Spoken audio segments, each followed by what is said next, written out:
अस्सलामुअलैकुम everyone, hopefully you all are fine. Welcome back to my YouTube channel to another video. तो आज की video में हम डिस्कस करने वाले हैं नेफ्रॉन को।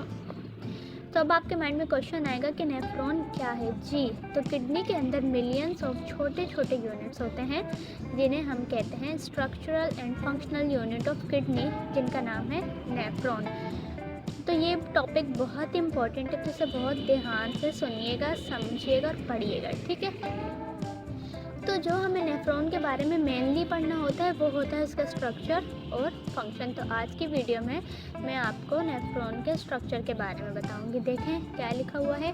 Each nephron is composed of two parts. First one is a cup shaped bag and its upper end which is called Bowman's capsule. जी, तो लिखा हुआ है कि जो नेफ्रॉन है वो टू पार्ट्स में कंपोज मतलब बना हुआ होता है। जो पहला वाला है उसका जो पहला वाले का जो हिस्सा होता है वो क्या कप शेप का है, इसे हम कहते हैं बोमेन्स कैप्सूल, ठीक है। और जो बोमेन्स कैप्सूल होता है ना, मीन्स मतलब वो ना बहुत सारी ब्लड कैपिलरीज से मिलकर बना हुआ होता है, ठीक है। आगे लिखा हुआ the Bowman's capsule contain a bundle of blood capillaries which is called glomerulus. मतलब वही मैंने आपको जो बताया, जो बोमेन्स कैप्सूल होता है वो बहुत सारे ब्लड कैपिलरीज से मिलकर बना हुआ होता है, जिसे हम कहते हैं ग्लोमेरुल्स, ठीक है। अच्छा, तो आगे लिखा हुआ one end of the glomerulus is attached to the renal artery which brings the blood containing the urea waste into it. जो दूसरा पार्ट है नेफ्रॉन का वो क्या, उसका जो एक एंड होता है वो क्या होता है, ग्लोमेरुल से कनेक्ट हुआ होता है, ठीक है, जो कि रीनल आर्टरी मतलब रीनल आर्टरी से कनेक्ट हुआ होता है, जो कि क्या करता है, इम्प्योर ब्लड को लेकर आता है और किडनीज क्या करती हैं, ब्लड को फिल्टर करती हैं। तो नेफ्रॉन क्या करता है, इसी फिल्ट्रेशन में हेल्प करता है।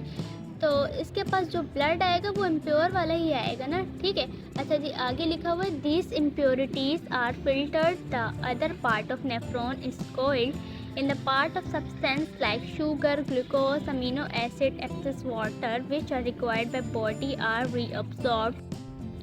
तो जो ये जो इम्प्योरिटीज़ है वो क्या फिल्टर्ड होकर ही आ रही होती हैं।